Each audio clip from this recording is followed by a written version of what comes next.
अध्याय 6 मृदा। देखो हम कल देखे थे भोजन स्वास्थ्य स्वच्छता वाला चैप्टर, पूरा इंड मार दिए, हाईलाइट करा दिए।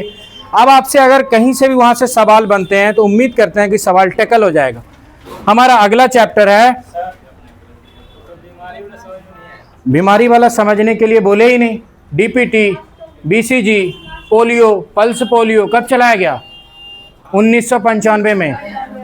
पल्स पोलियो, पोलियो का संबंध किससे था?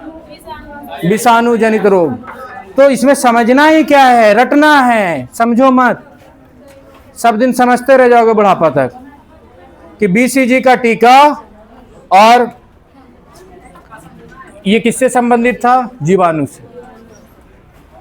तो आप वहां पे क्या करो कि हम हाईलाइट तो करा दिए आपको, 4 बार 5 बार 6 बार देखोगे कितना हाईलाइट करा है। एक तो छोटा पीडीएफ ऊपर से हाईलाइट इतना कम करा है। ये पीडीएफ जो हाईलाइट करा है पूरा जुबान पे रहने चाहिए आपको, क्योंकि कभी भी हम पीडीएफ खोल देंगे, खड़ा करेंगे तब दिक्कत हो जाएगी। रटते रहोगे मछली कहाँ तेल में फ्राई की जाती है, वो दौर नहीं रहा अब। मछली तेल में कहाँ? जम्मू कश्मीर। नारियल में कहाँ? अरे ये सारे, तो यहाँ ये सारे सवाल तो सबके सही हो जाते हैं एग्जाम में होते हैं। तो कॉम्प्लिकेटेड सवाल को पहले करो, एक तरफ से कॉम्प्लिकेटेड डिजीज पढ़ो, फिर देखो इलीसा टेस्ट हो गया, बिडाल टेस्ट हो गया, जीवाणु जनित रोग हो गया, फिर दूसरा है कि विटामिन, सारी चीज़ें। पैडागोजी के सवाल भी हम लोग देखे थे किस तरह से आते हैं, यहाँ पे तेजी से कराते हैं, बात हुआ है। दूसरा पैच खोलो, दूसरा चैप्टर है ये सोचे। तो उस दिन हम करवाए कौन चीज? उस दिन हम आप नहीं आए थे तो हाईलाइट क्यों नहीं किए? तो आप एक तो हाईलाइटर लेके आओ। इसीलिए तो टीचर की जरूरत किस लिए होती है?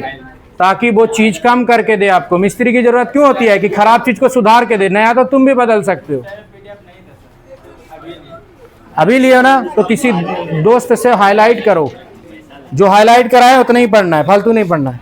यहाँ देखो क्वेश्चन आएगा, ऐसे ऐसे 16 चैप्टर हैं। क्वेश्चन जानते हो यहाँ से 15 आएगा कंटेंट एरिया से, जिसमें से 10 मेरे पढ़ाए हुए से आएगा, 5 का पता नहीं, हमको खुद नहीं पता है। 5 का किसी को पता नहीं होता है। ईबीएस में 30 में 30 कोई नहीं ला पाता है, ले आया तो समझो इधर उधर से बैठा ले। ईबीएस है, मजाक थोड़ी है, बहुत बड़ा सिलेबस है इसका। टाइम लाइन क्वेश्चन पूछ देता है, ग्रीन बीच पे इतना बजा, वहाँ कितना बजेगा। हिस्ट्री भी है, ज्योग्राफी भी है, सारी बहुत अल्टर सब्जेक्ट है ये। इसलिए बोलते हैं जितना हाईलाइट करा देते हैं उतना ही करो। आया तो ठीक, ना आया तो ठीक, कॉमन सेंस के बल पे एग्जाम में जाओ। नहीं तो अंत में सीटेट का एग्जाम आ जाएगा और आपके पास कुछ नहीं रहेगा सिवाय उम्मीद के। कुछ नहीं बचेगा, ना आता रहेगा ना दिमाग में कुछ रहेगा, बस ऊपर वाले का नाम लोगे, बैठोगे, नहीं होगा। अध्याय 6 कृषि एक प्राथमिक क्रिया है। पहली चीजें, प्राथमिक का मतलब क्या होता है? इसको कई भागों में बांटा है, प्राथमिक, द्वितीयक, तृतीयक। प्राथमिक में आता है कृषि, लोगों के रोजगार के पहले साधन है कृषि। फिर कल कारखाना, जब कृषि का धीरे धीरे पतन हो गया तो लोग शहर की ओर पलायन कर गए बेहतर रोजगार की तलाश में, और वो रोजगार के सेकेंडरी ऑप्शन थे। कृषि प्राथमिक उत्पाद है जो प्राचीन काल से चलती आ रही क्रिया है, जो लोगों का ये एक अपना विचारधाराओं पर आधारित थी। कृषि के लिए लोग को सीखना नहीं पड़ रहा था। वो क्या थी कि एक से दूसरे में धीरे धीरे ट्रांसफर हो रही थी, यानी पारिवारिक रोजगार था। प्राथमिक क्रिया है। पहली बात, कृषि क्या है? प्राथमिक क्रिया। अब है, कृषि को हम लोग 2 भागों में बांटे थे, याद करो जरा। एक था निर्वाह कृषि और दूसरा वाणिज्य कृषि। पहली कृषि है प्राथमिक क्रिया, दूसरा निर्वाह कृषि और वाणिज्य कृषि। निर्वाह कृषि में बताए थे जो किसान खेती अपनी जरूरतों के लिए करता है, अपने खाने तक सीमित रखता है, उसको बोलते हैं निर्वाह। निर्वाह मतलब जीना। तो निर्वाह कृषि, कृषि है प्राथमिक क्रिया। कृषि के हैं 2 भाग, निर्वाह कृषि और वाणिज्य कृषि। वाणिज्य मतलब व्यापार, और भारत में वाणिज्य कृषि का सबसे बड़ा उदाहरण है धान। हम लोग धान उगाते हैं बड़े पैमाने पर, या तो बेच देते हैं बनिया को या तो पैक्स में। तो वाणिज्य कृषि का सबसे बड़ा उदाहरण है धान। और वाणिज्य कृषि कहते हैं जो किसान अपनी क्या करता है, कम बिजनेस के लिए उगाता हो। तो कृषि क्या है? प्राथमिक क्रिया। कृषि के कितने रूप हैं? 2। कौन कौन से? निर्वाह कृषि और वाणिज्य कृषि। निर्वाह कृषि मतलब क्या है? जो किसान अपनी जरूरतों के लिए उगाता हो। और वाणिज्यिक कृषि क्या है? जो रोजगार के लिए बिजनेस करता हो, जो किसान बेचता हो, उसको बोलते हैं वाणिज्यिक कृषि। अब आगे चलते हैं। देखो इसमें बहुत सारी बातें लिखी है। कृषि एक प्राथमिक क्रिया है, फसलों, फलों, सब्जियों, फूलों को उगाना, ये सारी क्या है? कृषि है।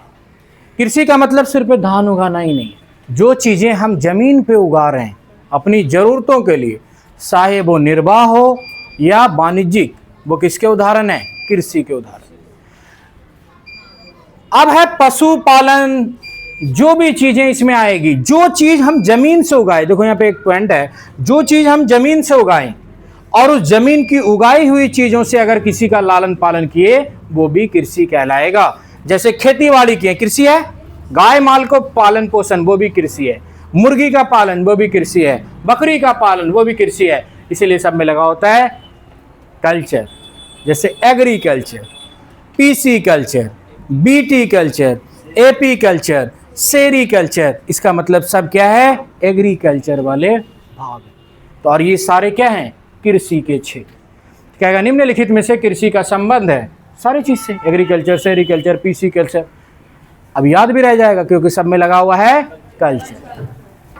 यहां आओ, ये देखो, यहां पे कह रहा है कल्चर, प्लस कर दो कल्चर। एग्री में प्लस कल्चर, क्या? एग्रीकल्चर। सेरी में प्लस कल्चर, सेरीकल्चर। पीसी में plus culture, PC culture. BT में प्लस कल्चर, बीटी कल्चर। ये सारी चीज। अब हम पढ़ाए थे जैविक, याद है आपको? Yes sir. जैविक मतलब जिसमें जान, वो जैविक मतलब जिसमें जान ना हो। अब जान देखो जैविक। आप ये देखो कि हम तिलहन फसलों से तेल निकाले तो वो ईंधन हुआ जैविक ईंधन। 30 मान लेते हैं, गोटा, रैचा, इन सब से तेल निकाले और ये तेल जानदार चीजों से आया, प्लांट से, तो इसको बोलते हैं जैविक ईंधन। ईंधन मतलब राशन, राशन मान लो, जलावन, जो भी चीजें मानना है जिसमें होती है ऊर्जा। जैसे लिखा होता है ईंधन का खजाना ट्रक के डिब्बे में, तो वो भी उसका क्या है? खुराक है। तो ईंधन, ऊर्जा।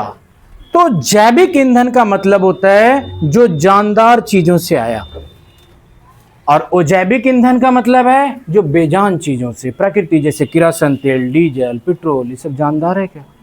प्रकृति से निकाले, जमीन के नीचे से, प्लांट से आया क्या? नहीं आया।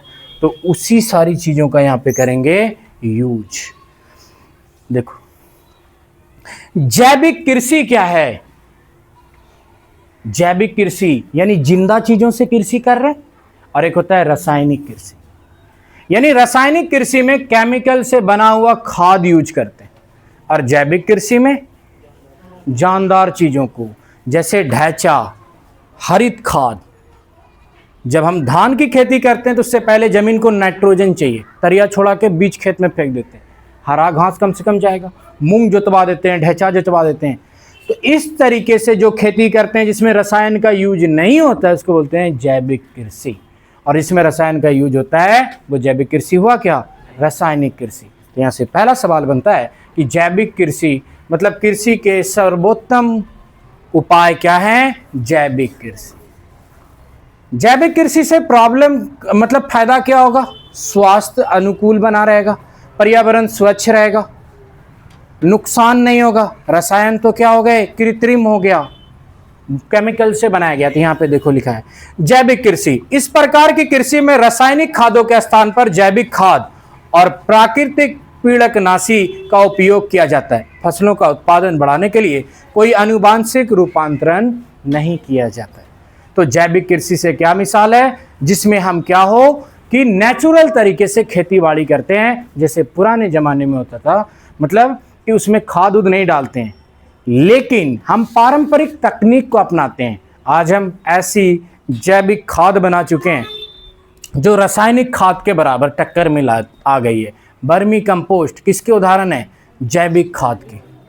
और उसका प्रयोग कहाँ कर सकते हैं? जैविक कृषि में। तो जैविक यानी जानदार चीज़ों को हम क्या किए? इस तरीके से यूज किए, जैविक कृषि अच्छे तरीके से किए। इसमें क्या हो गया कि जैसे निरवा है, गल गया, राख बना, गनौड़े में उसको ले जाके कहाँ डाल दिए? खेत में डाल दी। तो यही चीज है कि मतलब जानदार चीजों को हम क्या किए, सड़ा गला के केच में डाल दिए। दूसरा चीज है, गाय से गोबर निकला, वो भी जैविक खाद का उदाहरण है। गाय जानदार चीज थी। यूरिया कहाँ से निकला? केमिकल से बनाया गया। तो यूरिया किसी जानदार चीज से निकला क्या? नहीं निकला, इसीलिए वो हो गया रासायनिक खाद। जो और उस रासायनिक खाद से जो खेती करते हैं उसको बोलते हैं रासायनिक कृषि। आपके पीडीएफ में देखो कहीं पे लिखा है खाद,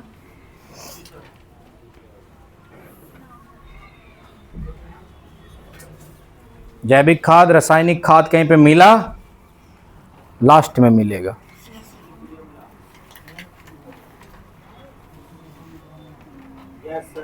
मिल गया? हाँ। तो जैविक खाद क्या क्या हो गया और रासायनिक खाद क्या क्या हो गया? जैसे देखो डीएपी, यूरिया, पोटास, ये किसके उदाहरण है? रासायनिक खाद के। वर्मी कंपोस्ट, गोबर, निर्वा, गनौड़ा, ये सबसे सारी चीजें क्या हो गई? जैविक खाद। और इस सब से खेती करेंगे कहलाएगी जैविक कृषि या खेती। और अगर खाद में रासायनिक है तो क्या कहलाएगी? रासायनिक खेती या रासायनिक कृषि। यहां पे हम लोग जाने की कृषि प्राथमिक क्रिया है, इसको दो तरीके से करते हैं। एक है निर्वाह खेती और दूसरी है वाणिज्य खेती। देखो उसमें लिखा हुआ है निर्वाह और वाणिज्य का कहीं मतलब, हाईलाइट करो उसको कि निर्वाह खेती क्या है? जो अपने जरूरत के लिए, और जो वाणिज्य खेती क्या है? कमाने के लिए। एक ही लाइन में दोनों बात लिखी हुई है, मिला कहीं पे?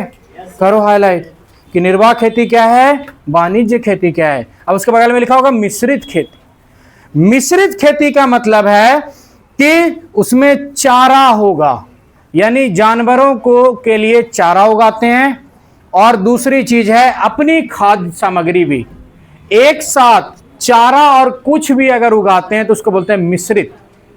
अब बच्चे को दिक्कत हो जाता है विविध कृषि में, एक से अनेक प्रकार की खेती, मतलब एक से अनेक सामानों का एक ही खेत में उत्पादन कहलाता है विविध कृषि। लेकिन एक से ज्यादा खेती और उसमें चारा उगा रहे हैं, सेकंड खेती। पहला हो गया जैसे क्या किए, गोटा और बगल में घास, तो ये दो तरीके का प्रोडक्ट हो गया। घास के जगह, गोटा के जगह क्या किए, धनिया।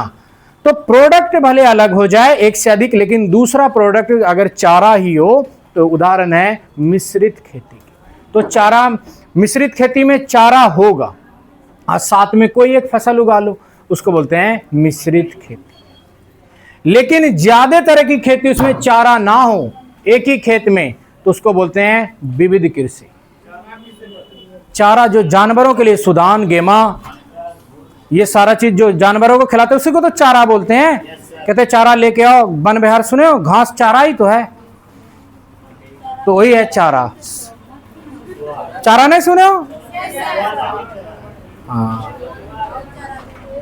तो मिला कहीं पे मिश्रित खेती? मिश्रित खेती मिला? हाईलाइट करो। मिश्रित खेती में क्या रहेगा? चारा उगाया जाएगा, उसको भी हाईलाइट करो। वो हाँ, चारा एक साथ उगाया जा रहा हो तो मिश्रित खेती कहेंगे। तो अभी बात करते हैं, बैक आओ। रटाया दिमाग में कि कृषि का मतलब क्या है? प्राथमिक क्रिया। कृषि कितने प्रकार की? दो प्रकार की, निर्वाह कृषि और हाँ वाणिज्यिक कृषि। दूसरा, ये जो कृषि है ये दो तरीके से होगी, एक जैविक, दूसरा रासायनिक।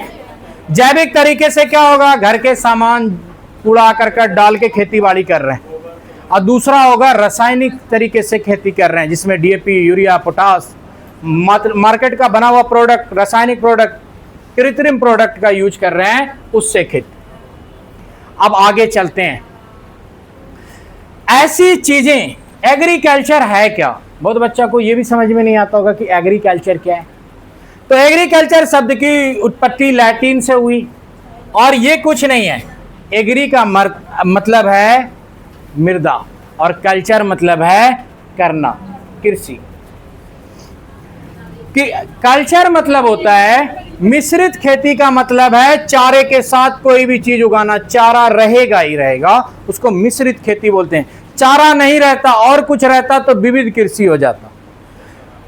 चारा हो तो मिश्रित, चारा ना हो तो विविध।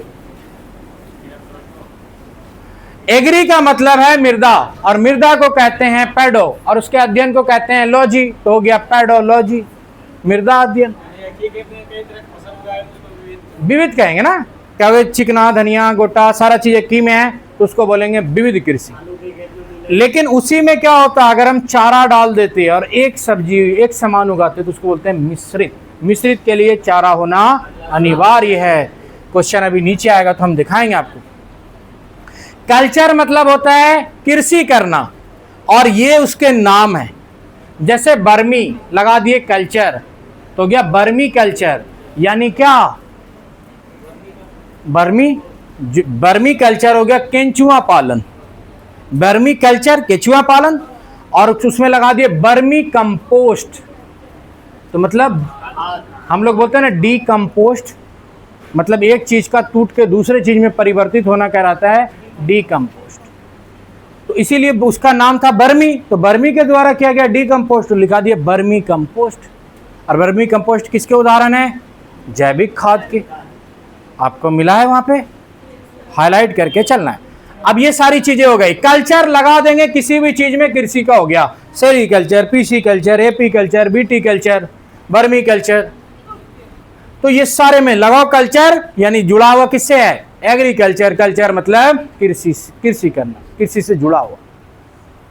अब किस चीज का कृषि करना, रेशम का कृषि करना, मधुमक्खी का कृषि करना, बकरी का कृषि करना, तो केचुए का कृषि करना, तो ये सारे में लग गया। अब यहां पे देखो कृषि के तंत्र क्या क्या हैं। कृषि तंत्र दो तरीके से होगा। कृषि तंत्र को हम लोग दो भागों में बांटे, नीचे मिला कहीं पे कृषि तंत्र। Yes sir. किसी भी कृषि को करने के लिए दो चीजें बेहद जरूरी है।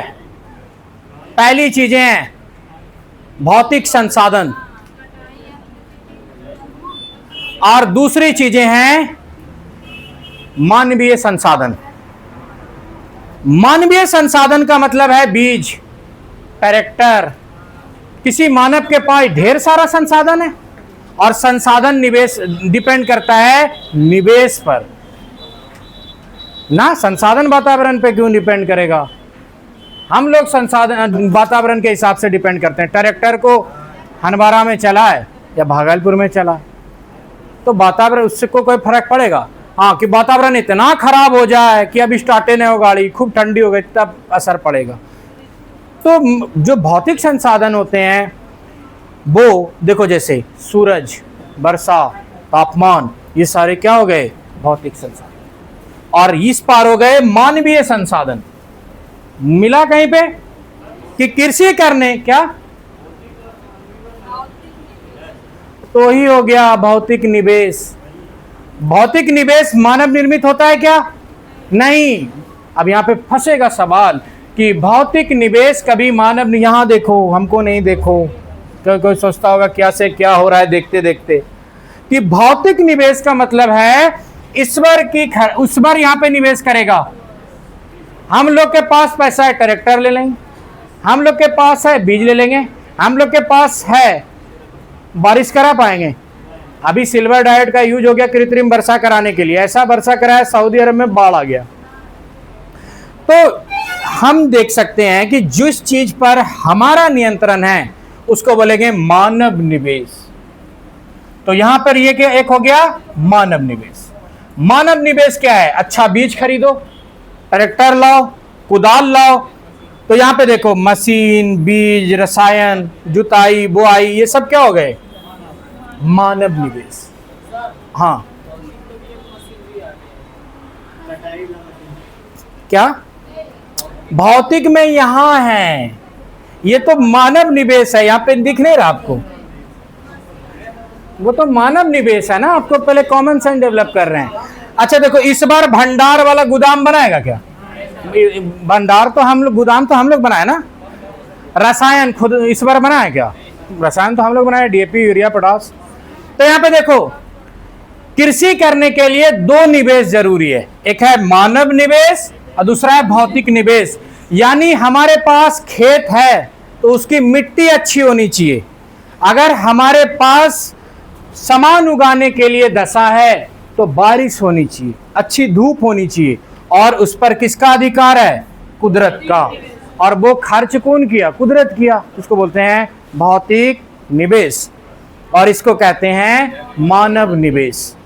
तो कृषि में बड़ी भूमिका भौतिक एवं मानव निवेश दोनों की होती है। सही की गलत? सही। तो कृषि में मानव निवेश भौतिक निवेश दोनों होता है। अब मानव निवेश क्या है? जो इंसानों ने किया। अब देखो मानव निवेश नीचे लिखा होगा, हाईलाइट करो। भंडारण, श्रम, मशीन, रसायन। अब सोचो मानव निवेश कुछ भी देगा, सोच पाओगे? मानव निवेश क्या है? अगर हमको खेती करने के लिए गमला का जरूरत है तो मानव निवेश गमला भी हो गया। जो चीज खेती के लिए खुरपी की जरूरत है तो मानव निवेश हो गया, वो भी, उस पर भी खर्चा करोगे ना। आपकी पढ़ाई का निवेश क्या क्या हो गया? कलम, कॉपी, ये सारी। तो कृषि के निवेश मानवीय निवेश जो इंसानों के बनाए हुए थे, जो हम लोग खर्चा किए। और भौतिक निवेश क्या होगा? कि भौतिक निवेश यानी कुदरत की। तो दो निवेश खोजो जल्दी, मारो कि भौतिक निवेश। अब कहेगा कि भौतिक संसाधन है या भौतिक निवेश है। अब यहाँ पे भौतिक निवेश यानी क्या किया? ईश्वर निवेश किया। अब भौतिक संसाधन क्या हो जाएगा? जिसको कुदरत ने बनाया, जैसे सोना, चांदी, कोयला, ये सब भौतिक संसाधन है, ईश्वर का बनाया हुआ। और मानव संसाधन क्या हो गया? कम्बल, तकिया, तोशक, गद्दा, बेंच, टोपी, गंजी, सैट, ये कौन बनाया? आदमी बनाया ना। फिर कहोगे कि काम ही नहीं किया। तो खाली दिमाग सीखना है कि भौतिक संसाधन में लग गया, भौतिक संसाधन हो गया। तो भौतिक के बगल में लिखो ईश्वर। इसको बोलते हैं अजैविक भी। हाँ, प्राकृतिक लिख दो ताकि तुम भूल जाओगे बाद में फिर।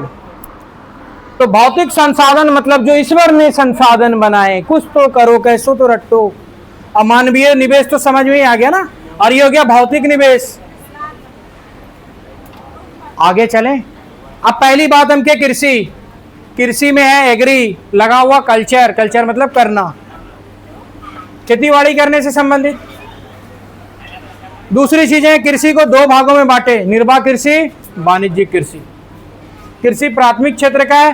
कृषि करने के लिए दो चीजें बेहद जरूरी है। एक मानव का निवेश भी चाहिए, भौतिक परिवेश भी चाहिए, भौतिक निवेश भी चाहिए, नहीं तो कृषि नहीं होगा। मेहनत भी करोगे, बाढ़ आ गया, क्या हो गया? भौतिक निवेश खूब ज्यादा हो गया, बचेगा संसाधन क्या? नहीं। आगे चलो। अब है जुताई, बुआई, छिड़काई। ये कौन से निवेश हैं? मानव निवेश दिया रहेगा। बुआई, जुताई, छिड़काई निम्नलिखित में से निवेश के संसाधन हैं। भौतिक निवेश, प्राकृतिक निवेश, मानव निवेश, ऐसे करके दिया रहेगा ऑप्शन। तो वहां पे आपको कुछ तो स्टोर होने चाहिए माइंड में। अब यहाँ पे कर्म पूछ लेता है। कर्म तो पता ही है, कर्म हम लोग बात किए थे। कृषि क्या होती है? एक कर्म में होती है। पहले जुताई, बुआई, खरपतवार हटाई, निराई बोलते हैं उसको, निराई, कटाई। तो वहां पे लॉजिकली तो कृषि एक कर्म में होती है। ऐसा नहीं होता कि कृषि आज बीज डाले कल फसल उगा ली। तो कृषि क्या होती है? कर्म में होती है। और कृषि के कर्म से क्वेश्चन आता है। अब देखो कृषि के प्रकार क्या क्या है। तो कृषि के प्रकार, कृषि में जाने, कृषि के दो प्रकार, निर्वाह कृषि और वाणिज्यिक कृषि। यहां से क्वेश्चन कि उत्तर भारत में जो कृषि के प्रकार हैं, जिसमें सबसे प्रचलित है झूम कृषि, जिसमें वृक्षों को आग लगा देते और उसी पे खेती करते हैं। अब ऐसा क्यों करते हैं? क्योंकि वहां की मृदा जो है उसमें क्षमताएं कम है उत्पादन की। तो हम लोग क्या करते हैं कि आग लगा देते हैं जैविक खाद की जमीन पर कि उत्पादन क्षमता बढ़ा दे। तो भारत में, उत्तर भारत में इसको कहते हैं, कृषि के कई प्रकार हैं। निर्वाह कृषि, वाणिज्य कृषि। निर्वाह कृषि, वाणिज्य कृषि कई भागों में बढ़ गया। अब देखो, कोई ऐसी कृषि झूम कृषि करता है मगर कम सामान उगाता है अपने खाने के लिए, तो झूम कृषि निर्वाह कृषि में आया कि नहीं? अब कोई झूम कृषि में खूब उगा लिया, बेचता है सामान, तो झूम कृषि किस में आ गया? वाणिज्य कृषि में। फिर कहोगे ये लो सर पढ़ाए वाणिज्य और निर्वाह, और आ गया झूम। तो यहां देखो, कृषि भारत में कई तरीके की है, वो है कृषि के रूप, लेकिन कृषि दो ही तरीके से होगी, या खुद के लिए या बेचने के लिए, दो ही तरीके से होगी। तो स्थानांतरित कृषि होती है। कृषि दो तरीके से होती है, चाहे वो निर्वाह हो या वाणिज्यिक। एक होती है स्थानांतरित, एक होती है स्थानबद्ध। हम लोग जो खेती करते हैं ना, ये है स्थानबद्ध। हम लोगों को पता है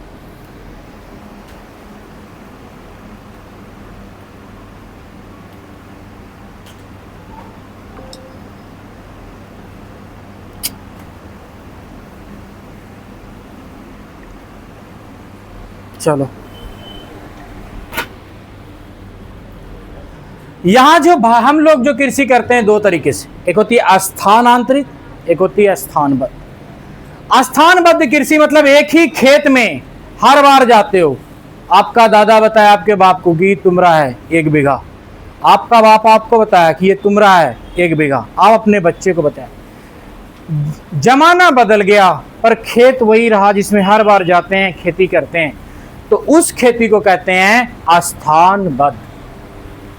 यानी एक ही स्थान पर बार बार जाके खेती करते हैं, उसको बोलते हैं स्थानबद्ध। और जब हम आज यहां खेती किए, कल यहां किए, घूम घूम के खेती करते हैं, उसको बोलते हैं स्थानांतरित। यानी स्थान का अंतरण किए ना, छोड़ दिए। तो स्थानांतरित कृषि क्या होती है? बिहार में या इस पार के क्षेत्र में जमीन का वैल्यू इसलिए है, ये जमीन उपजाऊ है और स्थानबद्ध होती है। हम लोग हर बार खेती करते हैं, अपनी जमीन पे करते हैं, तो जमीन पे एक ही जगह पे, इसको बोलते हैं स्थानबद्ध। और घूम घूम के करते हैं झूम कृषि, जिसको हम लोग बोलते हैं चलवासी कृषि।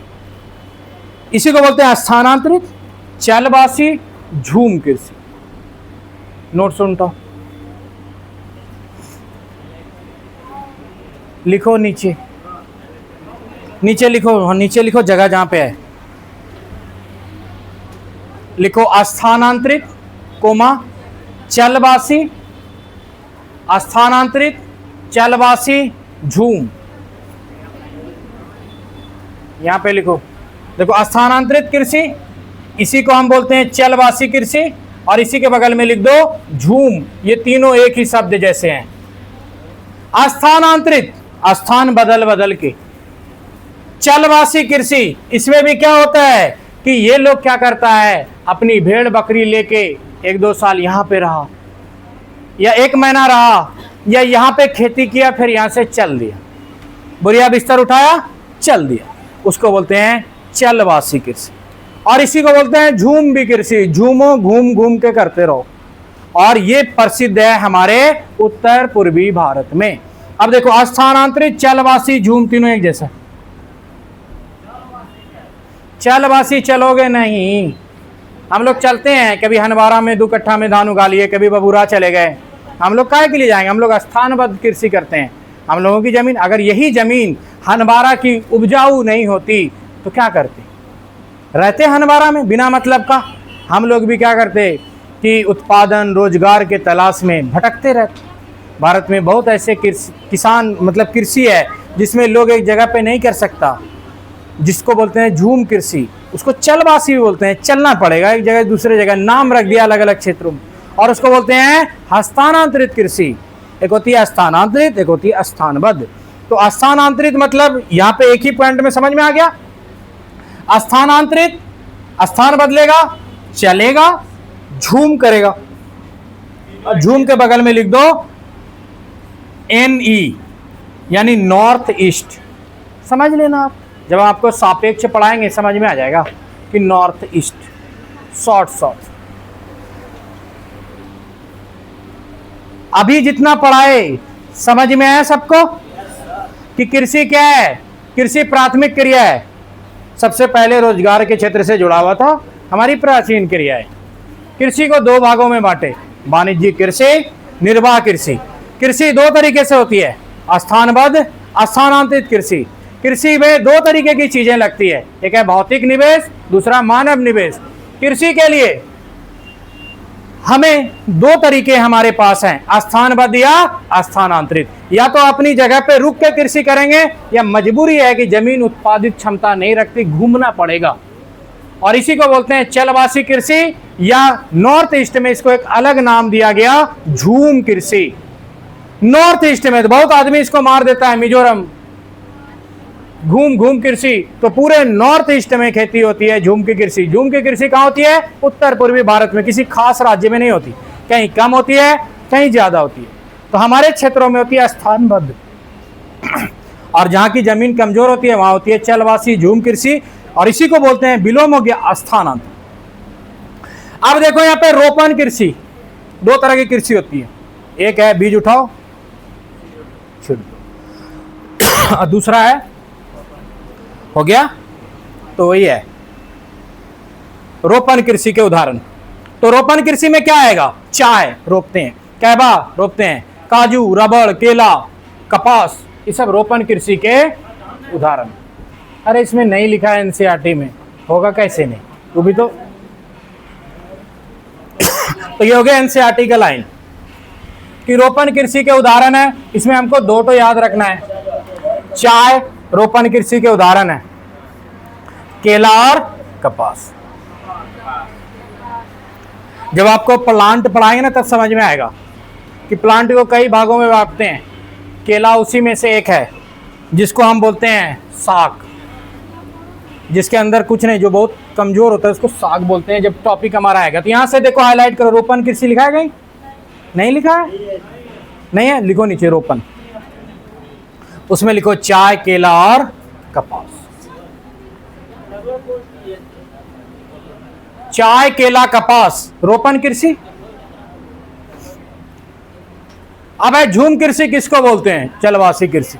झूम कृषि किसको बोलती है? स्थानांतरित कृषि। झूम कृषि कहाँ होती है? उत्तर पूर्वी भारत में। झूम क्या है? जिसमें जमीन उपजाऊ नहीं होती, मजबूरी में जंगल जलाते हैं, उगाते हैं और चल देते हैं। क्या? चाय, केला और कपास। कपास मतलब कॉटन, कॉटन मतलब सूती कपड़ा। बहुत आदमी समझ नहीं पाता, दुकान में बोलता है कॉटन कपड़ा दीजिए, तो सूती कपड़ा ही है ना। तो जब दे तो कपास, कॉटन इंग्लिश में कहते हैं, हिंदी में कहते हैं कपास। कपास मतलब सूती, सूती रेशा। और कपास भी है प्राकृतिक रेशा, जिसको प्रकृति ने बनाया। जैसे रेशम, कपास, ये सब कौन है? प्राकृतिक रेशा, प्राकृतिक संसाधन। जैसे पॉलिएस्टर, नायलॉन, नायलॉन कपड़ा कौन बनाया? इंसानों ने। पॉलिएस्टर किसने बनाया? इंसानों ने। तो इसीलिए ये हो गया प्राकृतिक रेशा। चलो आगे। कुछ पालन है। अब ये देखो क्या है? चारा। चारा मतलब गाय माल का चारा क्या? नहीं। तो अब चारा भूल जाओ, इसको बोलते हैं केंचुआ। केचुआ नहीं बोलते। बहुत आदमी थोड़ा दिन के बाद कहेगा कि सर गलत पीडीएफ दे दिया। तो यहाँ है कि केचुआ, केचुआ मतलब बर्मी कल्चर। देखो नीचे लिखा होगा केचुआ, बहुत छोटे से शॉर्ट फॉर्म में, जितना लिखा है उतने काम का है। तो देखो केचुआ क्या होता है, हम आपको बताए थे। केचुआ क्या करता है कि हमारे जैविक संसाधनों को तोड़ देता है, वर्मी कंपोस्ट बनाता है। हमारी इस धरती पर इंसान क्या किया? अपने गुण से ऐसी सामग्रियों को बना चुका है जो प्रकृति के लिए नुकसानदायक है, जो कंपोस्ट नहीं होती। जैसे प्लास्टिक, शीशा, पॉलीथीन, ये सारी चीज कंपोस्ट नहीं हो पाती। गिनौड़ा में दोगे तो गिनौड़े में धरा रह जाता है, खेत में गया तो खेत में धरा रह जाता है। ये सारी चीजें कंपोस्ट नहीं हो पाती। किसी भी चीज को कंपोस्ट करता कौन है? बैक्टीरिया या कवक। केचुआ क्या करता है कि गोबर को कंपोस्ट करके वर्मी कंपोस्ट बना देता है। सड़ी गली चीजों को वो क्या करता है? खाता है और जैविक खाद बनाता है। यहां देखो, केंचुआ जमीन में गहराई तक जाता है, ऊपर आता है, हवा फिक्सेशन करता है, खरपतवार में कमी लाता है, जमीन में नमी बरकरार रहती है। बहुत सारी बात हो गई, इसीलिए इसको किसान का मित्र कहते हैं, वर्मी कंपोस्ट बनाता है। यहाँ देखो चीजें लिखी है। केचुआ पालन, केचुआ को कहते हैं वर्मी, और पालन मतलब कल्चर, खेती करना है ना। तो बहुत लोग केचुए का खेती करता है तो उसको कहते हैं पालन, तो लग गया उसमें वर्मी कल्चर। तो वर्मी कल्चर हो गया। तो केचुआ पालन क्या होता है? Vermi culture. पहला पॉइंट दिखा, केचुआ पालन वर्मी कल्चर। इससे जमीन की उर्वरक क्षमता बढ़ती है, मिट्टी को भुरभुरी बनाता है, बुरबुरी बनाता है, नीचे तक जाता है, हवा का फिक्सेशन करता है जिससे नमी बढ़ती है। आप देखोगे ठोस मृदा में पानी को सोखने की क्षमता कम होती है और उसी को गर्दा गर्द कर दो तो पानी ज्यादा सोखेगी। तो जब ये भुरभुरी बनाता है तो मृदा पानी जल धारण क्षमता बढ़ जाती है। खरपतवार में कमी लाता है, सिंचाई की बचत कराता है। अब देखो वर्मी कंपोस्ट आए हुए सवाल। वर्मी कंपोस्ट से अच्छे परिणाम प्राप्त करने के लिए वर्मी कंपोस्ट को पौधे में डालने के बाद पत्तों आदि से अवश्य ढक देना चाहिए। यहाँ पे ये सारी बातें लिखी हुई है, क्यों ढक देना चाहिए। वर्मी कंपोस्ट को एक हो गया। वर्मी कंपोस्ट के साथ रसायन, उर्वरक, कीटनाशी, फफूंदी, खरपतवारनाशी प्रयोग नहीं करना चाहिए। यानी जो हमारे जैविक खाद हैं उसके साथ रासायनिक खाद का उपयोग नहीं करना चाहिए। यहाँ पे उसके कुछ तरीके बताए गए। केचुआ को खेतों में भी छोड़ दिया जाता है जिससे वे भुरभुरा जमीन को बना दे, इसीलिए इसको किसानों का मित्र कहा जाता है। ये एनसीईआरटी में बहुत सारी बातें लिखी गई है। केचुआ क्या करता है? केचुआ जैव निम्नकरणीय संसाधनों को कंपोस्ट करता है। अब यहां पे बोलोगे सर जैव निम्नकरणीय क्या है? हम आपको कचड़ा पढ़ाएं। कचड़ा याद है? कचड़ा दो तरीके का, जैव निम्नकरणीय, जैव अनिम्नकरणीय। जैव निम्नकरणीय जो कंपोस्ट हो जाए, जैव अनिम्नकरणीय जो कंपोस्ट नहीं होगा। पहले चैप्टर में पढ़ाएं, उल्टा पहला चैप्टर। पहला चैप्टर है कचड़ा। देखो मिला कचड़ा। देखो कचड़ा दो तरीके का, जैव निम्नकरणीय, जैव अनिम्नकरणीय। लिखा? तो यहां पे क्या लिखा हुआ है? जैव निम्नकरणीय लिखा हुआ है। तो क्या कर रहा है? केचुआ जैव निम्नकरणीय को कंपोस्ट बना पाएगा कि अजैव निम्नकरणीय को? जैव निम्नकरणीय। और जैव क्या होगी? जानदार चीजों से। यानी गाछ अगर सड़ गया, गिनौड़ा में फेंक दो। अभी नहीं कि बाल्टी सड़ गया, गिनौड़ा में फेंक दी कि चलो वहां जाके सब चीज का उपाय लग जाएगा। वो कंपोस्ट नहीं होगा, आपके खाद को खराब करेगा। इसीलिए गाली देती है औरत सब कि सब ला ला के पन्नी के यहीं फेंक देता है गांव टोला मोहल्ला का। और हम लोग भी फेंक देते हैं शौक से। हम लोग सोचते हैं गिनौड़ा को अपना कूड़ादान, वो कूड़ादान नहीं है, वो जैविक खाद का बनाने की प्रक्रिया वहाँ हो रही है। हम लोग जाके क्या कर देते हैं, कुछ से कुछ फेंक दिए, तो वहाँ क्या होगी? जैविक खाद की प्रक्रिया धीमी हो जाएगी। इसीलिए लोग जो अच्छे तरीके से करता है उसमें केंचुए ज़्यादा होते हैं। हम खराब तरीके से, हम लोग का गिनौड़ा साल भर पानी में डुबा ही रहता है, सारा गंदगी उसी में ले जाके फेंक दिए। सरफ का पानी किसी के गिनौड़ा में जाता रहता है, देखो। तो ये होता है, नाली सोजा कर दिया गिनौड़ा में अपनी कि पानी आराम से जाता रहेगा। हाईलाइट किए जितना है सारे को हाईलाइट। अब देखो रेशम का कीट पालन, सेरीकल्चर। इसका पालन रेशम के कीड़े को, जिससे रेशम बनाया जाता है। ये देखो सहतूत का पत्ता, इसी पे ये कीड़ा देखो, बड़ा कीड़ा जूम किया हुआ है।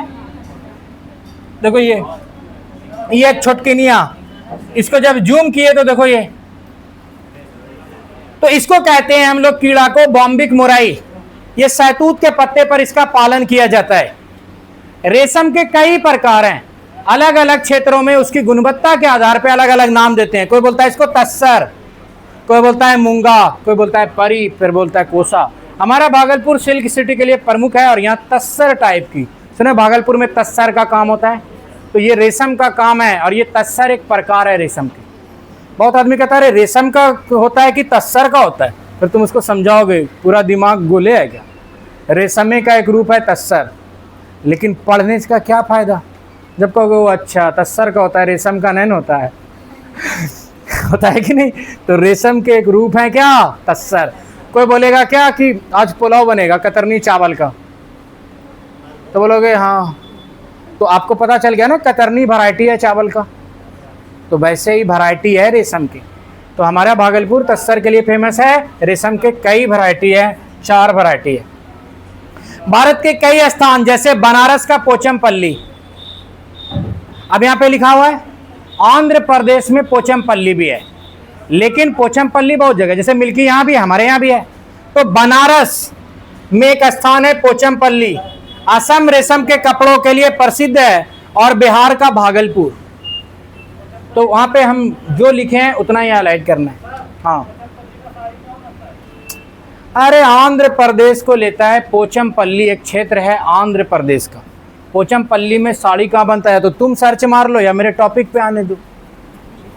ठीक है, आगे चले। तो अब यहां पे देखो, मधुमक्खी पालन। मधुमक्खी में 4 पॉइंट बनता है। पहला क्वेश्चन इससे पहले आया था कि इसकी, कोई बात नहीं, बंद करो, मर नहीं गया कोई, इस तरह नहीं बोला करो। आदमी क्या होता है, लड़की का दिल छोटा होता है। क्या हो गया, बस हो गया, चलो ठीक है। आदमी का मरना इतना आसान नहीं है, बहुत आदमी खौफ से मर जाता है। चलो, बीमारी हुआ आदमी पूरी लाइफ अच्छा आदमी से ज्यादा जीता है, मरना इतना आसान नहीं है। यहां देखो, मधुमक्खी पालन कब से कब, अक्टूबर से दिसंबर। मधुमक्खी में एक जो होती है रानी मधुमक्खी, जो अंडे देती है। सब अंडे देती क्या, नहीं देती, कौन, रानी। नर क्या करता है, रक्षा। शहद कौन लाती है, श्रमिक मधुमक्खी जो मादा होती है। हो गया खत्म, नीचे लिखा हुआ है।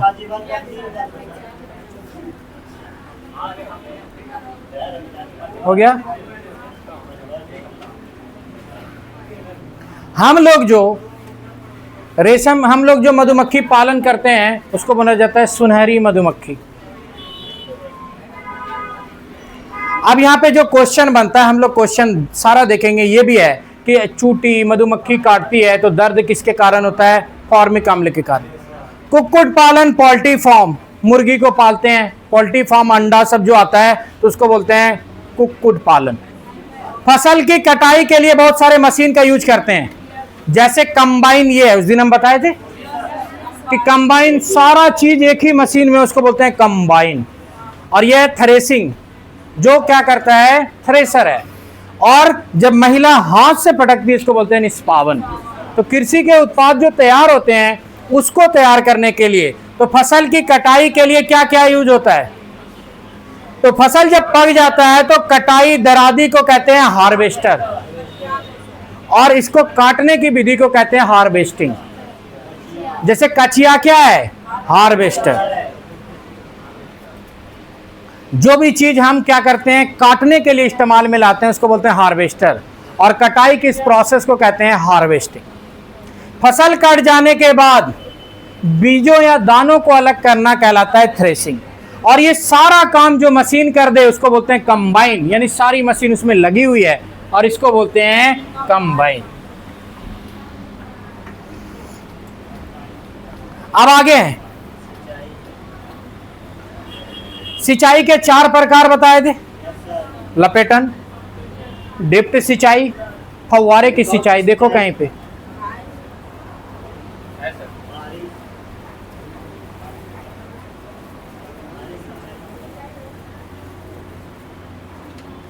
अब है ड्रिप सिंचाई और फव्वारे की सिंचाई। आधुनिक प्रक्रिया है, आधुनिक सिंचाई प्रोसेस है। अब लोग जड़ में जो है बूंद बूंद पानी रिसता है तो उसको बोलते हैं ड्रिप सिंचाई। और फव्वारे की सिंचाई मतलब उड़ उड़ के पानी। देखे होगे आप, कहीं गए होगे इधर उधर। खाद कितने प्रकार के, 4 प्रकार के। यहाँ ये आदमी गनौड़ा से निकाल रहा है, देखो ये है बर्मी कंपोस्ट, यह है गिनौड़ा, और ये है ढैचा। तो इसको बोलते हैं हरी खाद, इसको बोलते हैं कंपोस्ट खाद, और ये दोनों क्या है, जैविक खाद। खाद है कि नहीं है। तो खाद के कितने रूप, 4। गोबर खाद, गोबर को गिनौड़ा में डाल दिए तो कंपोस्ट हो गया, कंपोस्ट खाद। हरी खाद, रासायनिक खाद। अब ये जान भी गए कैसे क्या करेंगे, रासायनिक खाद क्या है, जैविक खाद क्या है। घुसा भेजा में कि ये 4 तरीके का कैसे कैसे हुआ। तो गोबर खाद क्या है, सीधा जो गोबर का मल पुत्र उठाए खेत में फेंक दिए गोबर खाद, गिनौड़ा में फेंक दिए, कुछ दिन रहने दिए, कंपोस्ट हो गया कंपोस्ट खाद। धान रोपाई से पहले ढैचा लगा दिए, मूंग को जुता दिए, जिससे नाइट्रोजन फिक्सेशन जमीन में बढ़ा, तो उसको बोले हरी खाद। जैविक खाद में क्या होता है कि, और अगर जैविक खाद यूज नहीं करेंगे तो खेत हो जाएगा बंजर, और खेत का बंजर होना जैव सांद्रण कहलाता है। अब देखो, जैविक खाद का प्रयोग तेजी से लोकप्रिय हो रहा है। भारत में रासायनिक खाद का सर्वाधिक प्रयोग पंजाब में होता है, क्योंकि उसको ढेर सामान चाहिए, ढेर उत्पादन के लिए। इनका प्रयोग हमें बहुत कम करना चाहिए। इससे मृदा बंजर होती है, और मृदा का बंजर होना रासायनिक प्रयोग से, यानी रसायन के ज्यादा प्रयोग से अगर मृदा बंजर हुई तो इस स्थिति को बोलते हैं जैव सांद्रण। तो जमीन का बंजर होना क्या कहलाता है? जैव सांद्रण। और ये बंजर किसके कारण हुआ? रसायन के कारण। तो जैव सांद्रण कहलाता है। पॉइंट है कहीं पे कि जमीन का बंजर होना रसायन पदार्थों से जैव सांद्रण कहलाता है। खोजोगे ना तो याद रहेगा, क्वेश्चन जब कराएंगे।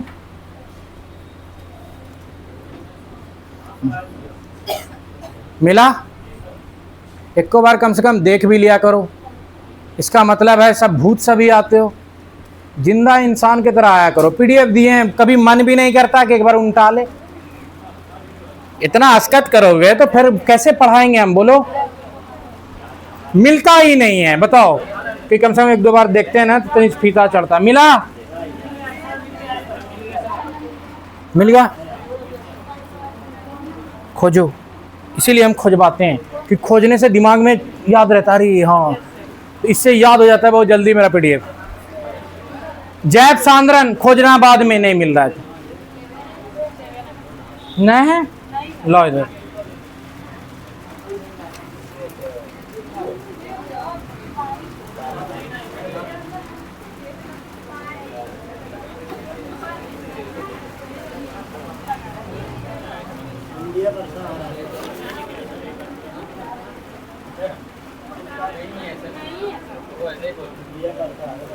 मेंशन करो जैव सांद्रण। नहीं है तो कहाँ पे है?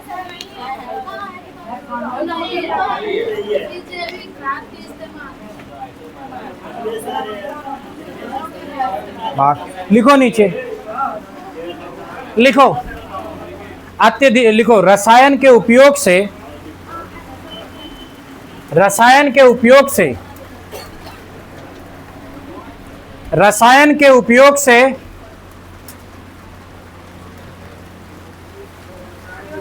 जमीन का बंजर होना जैव सांद्रण कहलाता है।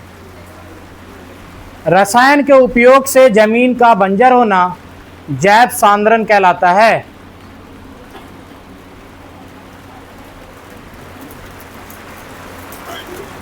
जैव सांद्रण कहलाता है। ज्यादा रसायन का उपयोग करेंगे, जमीन बंजर हो जाएगी, तो इस स्थिति को क्या बोलते हैं? जैव सांद्रण।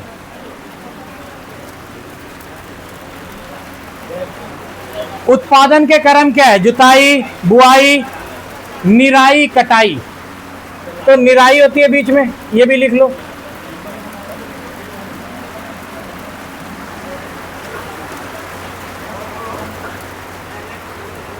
देखो, उत्पाद सामग्री पर हमें क्या क्या, जब हमारा सामान, जब हम खेती बाड़ी करके लाए, उससे कोई सामान बनाए, मान लेते हैं बिस्कुट बनाए मार्केट में बेचने के लिए, तो ये बिस्कुट क्या होगी? पहले इसको भारत सरकार से सर्टिफाइड कराना पड़ेगा कि ये बिस्कुट लोगों को फायदा देगी। बिस्कुट के ऊपर ये चीजें लिखेंगे, दाम, कब बनाए, कब खराब होगा, क्या क्या मिलाए, और शरीर में कितना फायदा देगा। ये हो गया। मिला? हाईलाइट करो। और ये है, देखो, एक उत्पाद चिप्स। कोई बात नहीं, यहां देखो कि हम कृषि के सामान से कोई भी सामान बनाएं, मान लेते हैं कुरकुरे बनाएं, उस पर लिखा हुआ होता है कि नहीं, क्या क्या मिलाएं, क्या रुपया दाम है। तो ये हो गया, कृषि के उत्पाद से जो बनाएंगे सामान, उस पर ये लिखा हुआ होगा।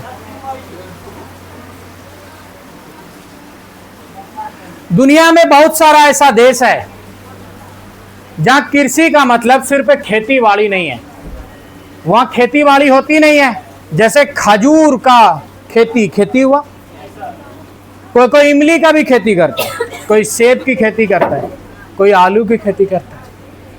तो ये सारी खेती है। दुनिया में एक देश है, नाम है अबू धाबी।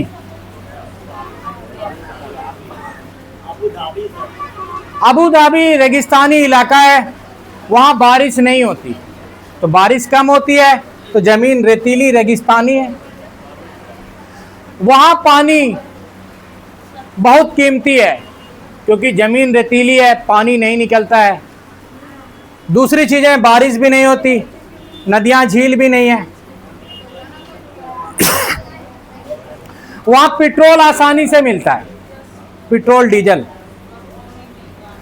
रेगिस्तान में केवल एक ही प्रकार के पेड़ देखे जा सकते हैं जो खजूर के पेड़ हैं, क्योंकि खजूर एक ऐसा पेड़ है जो वहां उग सकता है। अब यहाँ पे देखो, खेती बाड़ी जो भी करते हैं ना, तो हम पर्यावरण के अनुकूल करते हैं। पर्यावरण के अनुकूल नहीं करेंगे तो खर्च ज्यादा आएगा। होगा तो तब भी, जैसे हम चाहें तो हनबारा में भी काजू उगा सकते हैं, आप भी चाहो तो उगा सकते हैं, लेकिन जानते हो क्या हो जाएगा? काजू हो जाएगा इतनी बड़ी, जितना काजू उगाने में खर्च हो जाएगा उससे सस्ता काजू खरीदना हो जाएगा। तो इसलिए हम बहुत सारी चीजें उगाते नहीं, वहां से खरीद लेते हैं जहां उसकी सस्ता है। जैसे हमारे यहाँ आम, कोई भी जाएगा ले लो 2 किलो आम, सस्ता है। कहीं आम महंगा है। तो हर क्षेत्र, जैसे कश्मीर में सेब होता है, सस्ता होगा। केरला में काजू होता है, सस्ता होगा। हमारे यहाँ लीची आम होता है, सस्ता होता है। आगे नहीं बोला करो, ठीक है? या तो आप ही पढ़ा लो। क्या होता है, एक बच्चा जब मूड में रहता है, टीचर मूड में रहता है, हम उसको खुद बता रहे हैं, आप ही एग्जाम्पल दोगे तो आप ही पढ़ा लो फिर। तो यहाँ पे क्या होता है, अलग अलग क्षेत्रों में क्या होते हैं कि वो स्थानीय परिवेश से जुड़े हुए होते हैं। इसलिए हम लोग पढ़ाएं कि खाना पीना या उत्पादन, जो हमारी जो भोजन है, स्वास्थ्य, स्वच्छता, ये सारी चीज़ें 3 चीज़ों पर डिपेंड करता है। पहले हो सस्ता, दूसरा चीज़ हो पर्यावरण के क्या हो, अनुकूल, और तीसरा सांस्कृतिक। याद आ रहा है?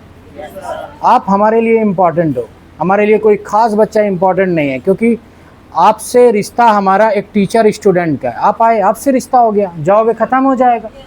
रिश्ता पढ़ाने का है, नहीं पढ़ा पाएंगे, थूकने नहीं आओगे हमारे पास। इसलिए जब पढ़ा रहे होते हैं ना, ईमानदारी से सीखो, चीज़ें आगे बढ़ जाएंगे, ये चीज़ भारी लगेगी।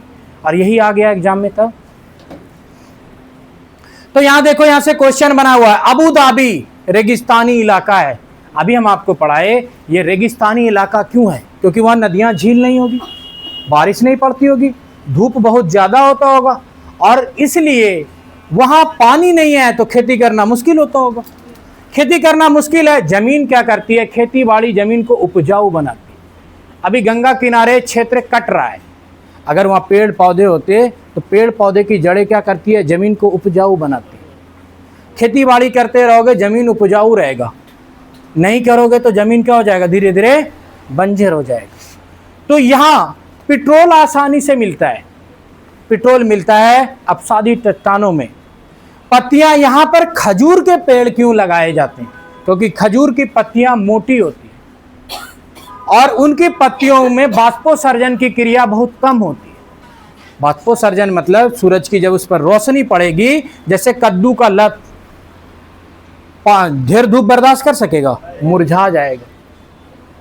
लेकिन खजूर, उसकी गद्देदार संरचनाएं होती है, इतनी पत्ती मोटी होती है कि उससे बाष्पोत्सर्जन की क्रिया कम होती है। और साथ ही उस वृक्षों को, जैसे हम लोग धूप में रहेंगे पानी खूब प्यास लगेगा, ठंडी में रहेंगे पानी कम प्यास लगेगा। तो प्रकृति में जितना भी संसाधन है वो पर्यावरण के हिसाब से खुद को ढालता है, इसको बोलते हैं अनुकूलन। तो यहाँ खजूर के पेड़ होते हैं इसलिए क्योंकि इसकी पत्तियां होती है मोटी और बाष्पोत्सर्जन की क्रिया कम होती है। मोटी पत्तियों वाले वृक्षों में बाष्पोत्सर्जन की क्रिया कम होती है। कोई भी वृक्ष की पत्ती मोटी क्यों होती है, ताकि सूरज की रोशनी पड़ने पर वो आसानी से क्या हो, मर ना जाए। जैसे बबूल, पत्तियां नहीं होती। तो जो भी चीजें कटीले क्षेत्रों में कटीले बन पाए जाते हैं, क्यों? क्योंकि उसकी पत्तियां कांटे में बदल जाती है। परिणाम किसका है, अनुकूलन का। और यहां चलने वाली जो भाषा है वो है अरबी और पैसा है दिरहम। क्वेश्चन यहां से बनता है। हम पढ़ाए अबू धाबी, पैसा का क्या नाम है, दिरहम, भाषा क्या है, अरबी। खेती किसकी होती है, खजूर की। खजूर की खेती संभव क्यों है, पत्ती मोटी होती है, पानी की कम जरूरत पड़ती है, बाष्पोत्सर्जन की क्रिया इसमें कम होती है।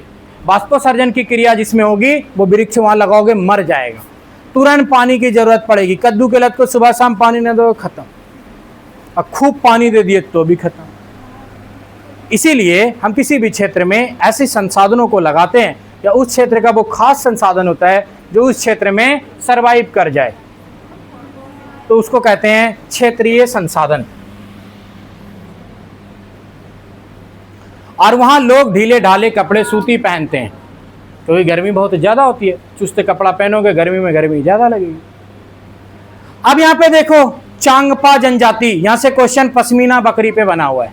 अब हम आपको दिखाते हैं सवाल, कल कराएंगे बचे हुए सवाल को, एक ही दिन में पढ़ लोगे दिमाग शॉर्ट कर जाए।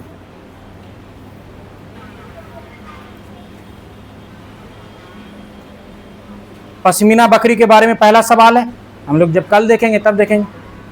चराओ निश्चित कुछ देखो, मधुमक्खियां भी पढ़ाया आपको। यहां देखो क्वेश्चन, ध्यान से देखना, अब कोई आंसर नहीं बोलना, सबको बनाने दो, सिखाया सब ना, थोड़ा टाइम लो। मधुमक्खियों के बारे में नीचे दिए गए कथनों पर विचार कीजिए। प्रत्येक छत्ती में एक रानी मधुमक्खी होती है जो अंडे देती है। बी, एक छत्ते में केवल कुछ नर मक्खियां होती है। बी, सी, नर मक्खियां छत्तों के लिए बहुत महत्वपूर्ण होती है। डी, छत्ते में अधिकांश मक्खियां काम करने वाली मक्खियां होती है। ई, नर मक्खियां शहद के लिए फूलों का रस एकत्र करती है। इनमें से सही कथन है।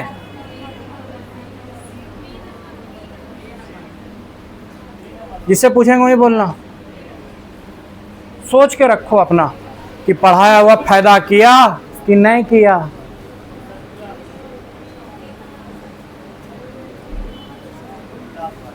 आप बताओ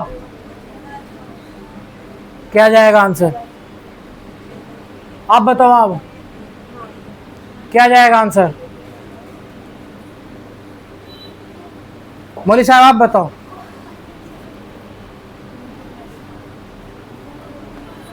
बहुत के साथ हालात मजबूरी बहुत खराब होती है। क्या जाएगा आप दोनों? नहीं, क्या जाएगा, आप लोग से तो पूछे ही नहीं। सी नंबर आपके वजह से जा रहा है, ठीक है, सी। आप बताओ बी जाएगा? बी कैसे जाएगा? बी जाएगा? हाँ चलो आप बताओ।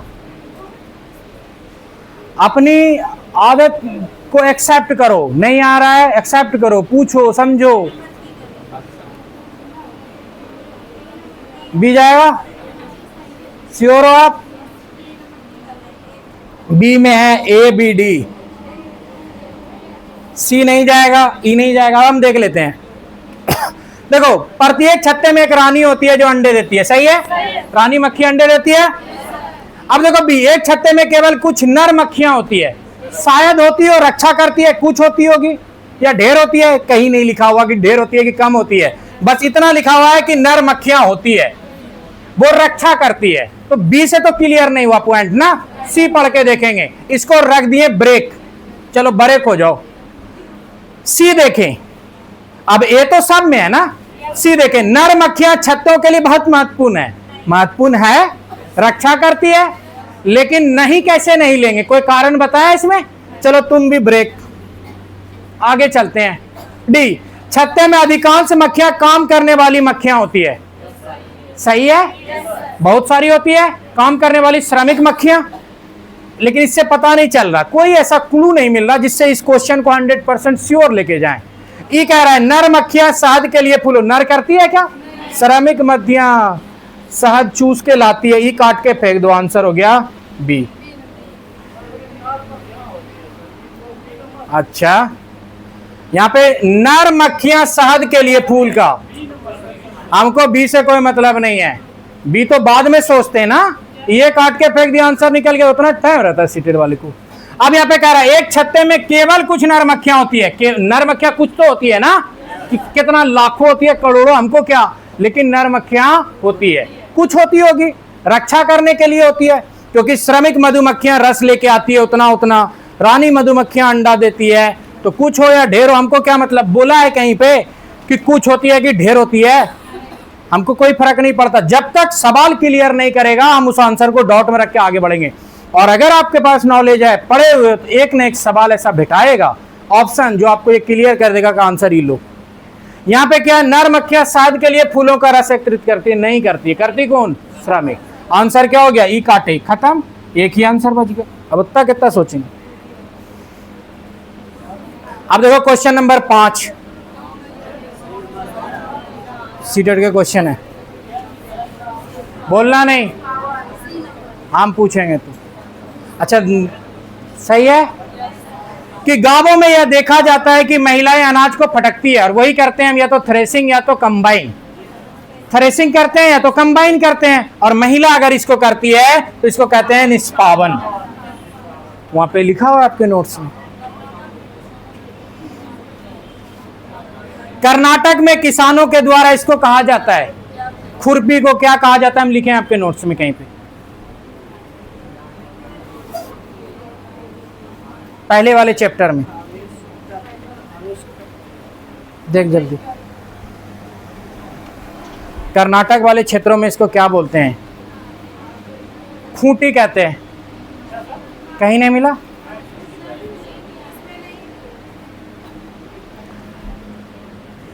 अब यहां पे लिख दो कुदाल, जमीन को खोदने के लिए, नरम करने के लिए कुदाल का यूज करते हैं ना। मान लेते हैं कि देखो यहां पे कह रहा है कर्नाटक में किसानों द्वारा खेत की मिट्टी को खोदकर नरम करने के लिए उपयोग किए गए औजार को कहते हैं खूंटी। इसके बगल में लिख दो कुदाल, खुरपी, इसको कहते हैं खूंटी। तो बगल में कचिया है ना, तो एक तो ऐसे गोल बनाओ, इसमें लिखो कर्नाटक खूंटी बराबर कुदाल। कर्नाटक में खूंटी बराबर क्या हो गया, कुदाल। कि खूंटी किसको बोलते हैं, कुदाल को। आप समझो आपका नोट्स है, जैसे भरना है भर लो।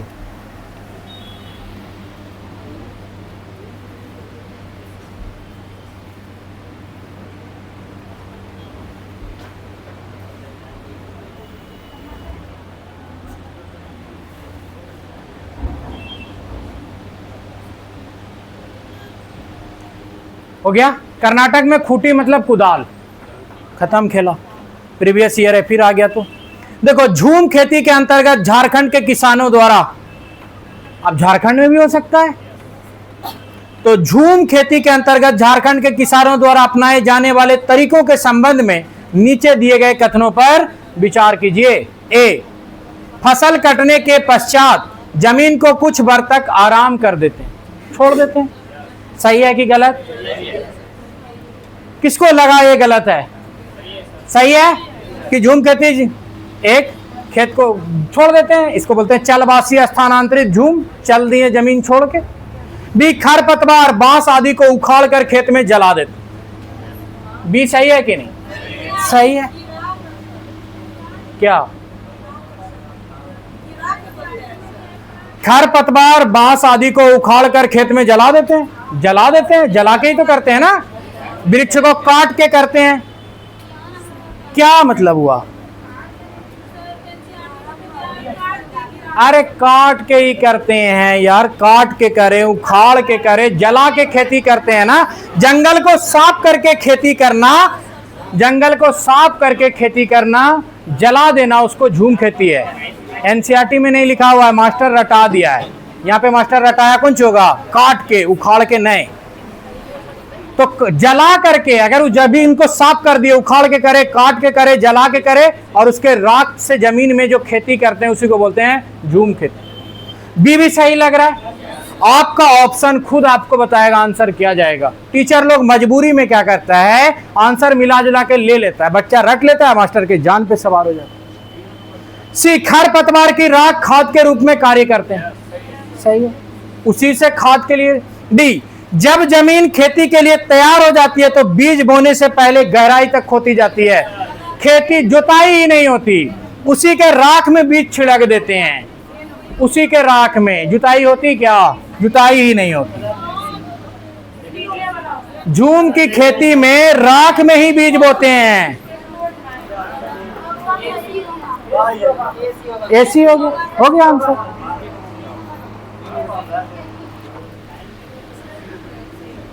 जमीन की जोताई ही नहीं होती है, जमीन के राख में। अभी आप क्या करो, 10 ट्रैक्टर मतलब क्या करो कि उतना बड़ा जंगल होता है, कितना राख होगा, तो क्या करता है उसी राख में ही बीज को रखता है। इन्हें कि खूब गहराई तक जुताई करेगा, जुताई नहीं करता वो लोग। बोलो क्या करता है, उसी राख में, जमीन में तो जान ही नहीं है, ऊपर से थोड़ा थोड़ा क्या किया, खुरेदा और उसी में गहराई तक जुताई है। देखो नहर थोड़ी खोदेगा ये। डी खत्म, तो आंसर क्या हो गया, ए सी।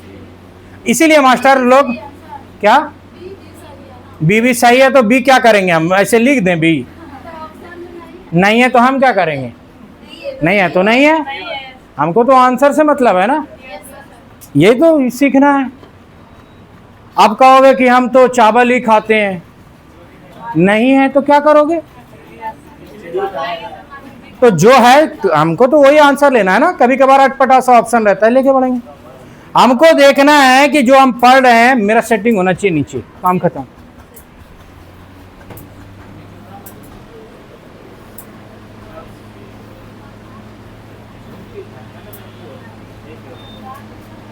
यहां देखो क्वेश्चन, बिहार के लोगों के लिए मधुमक्खी पालन आरण्य करने की सर्वश्रेष्ठ अवधि क्या है, हो गया।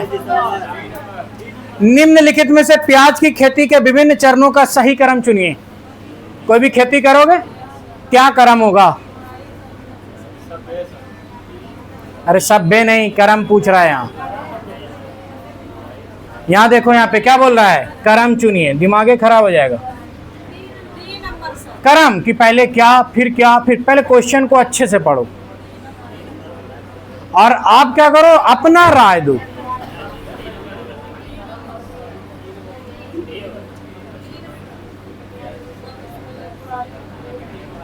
क्या जाएगा, अब उससे पूछना जरा, सेकंड बेंच लास्ट मुस्कुरा रही है, क्या जाएगा उससे पूछो, क्या जाएगा, बी नंबर जाएगा। शर्माना नहीं है, रोज आते हो क्लास तो शर्माना क्या। आप देखो क्या जाएगा, बी नंबर जाएगा, डी नंबर जाएगा, बी नंबर नहीं जाएगा, सी नंबर जाएगा। बोलो अपनी राय रखो। देखो सबसे पहले बीज बोना, खरपतवार निकालना, प्याज के ऊपर सबसे गुड़ाई करना, मृदा को नरम करना, सबसे पहले होगा गुड़ाई, डी हो गया। तो अब देखो डी तो सब में है, फिर उसके बाद बीज को बुआई। अरे घास कहां से, जब को जुताई कर दिए तो घास कहां से निकालेगा, जुताई कर दिए तो घास कौन निकालता है, जुताई के बाद, जुताई के बाद बुआई करते हैं, हाँ चुनते हैं, इसीलिए तो होशियारी में जाहिर रहा है बच्चा। यहाँ पे पहले जुताई, निराई बाद में है, खरपतवार हटाई को बोलते हैं निराई, याद है आपको, निराई मतलब होता है खरपतवार को हटाना, केलाई, केलाना, केलनिया यूज किए हैं, अपना ही दिमाग लगाते हो। पहले हम बोले हैं जुताई, फिर बुआई, फिर निराई, फिर कटाई। निराई मतलब खरपतवार हटाई, और निराई मतलब क्या, निराई मतलब केलोनिया, और खरपतवार मतलब क्या, निराई। देखो लिख बगल में है, कहां पे है, तो खरपतवार मतलब होता है निराई, यानी फालतू चीजों को उखाड़ना है निराई। निराई मतलब फालतू चीजों को उखाड़ना, फालतू चीज मतलब खरपतवार। तो देखो जुताई के बाद कौन घास चुनाई करता है यार, एक नहीं 2 चास करा देंगे, 4 चास करा देंगे, ये है विधि। घास तो हम लोग सौखिया चुन लेते हैं, पन्नी को चुन लेते हैं। तो यहाँ पे सबसे पहले होगी गुड़ाई, फिर बीज बुआई, फिर उसके बाद निराई। तो डी ए बी सी कहाँ है, तो प्याज, अभी देखो यहाँ पे, हाँ तो बीच में प्याज उखाड़ना ई भी है, तो पहले ई उखाड़ लेंगे फिर काटेंगे, कि प्याज उखाड़ने के बाद उसका डंटी नहीं काटते हैं। तो आंसर क्या हो गया, डी नंबर हो गया। रुको एक नंबर, पहले हुआ डी, फिर हुआ ए, फिर हुआ बी, तो डी ए बी एक ही में। खरपतवार उखाड़ना मतलब निराई। और निराई किसान कब करता है? जब प्याज बो देता है, उसमें घास हो जाता है, तब निराई करवाता है खुरपी से बीच में। और उसका जो खेत होता है उसमें घास तो ऐसे भी नहीं रहता, हम लोग इतना सॉफ्ट कर देते हैं।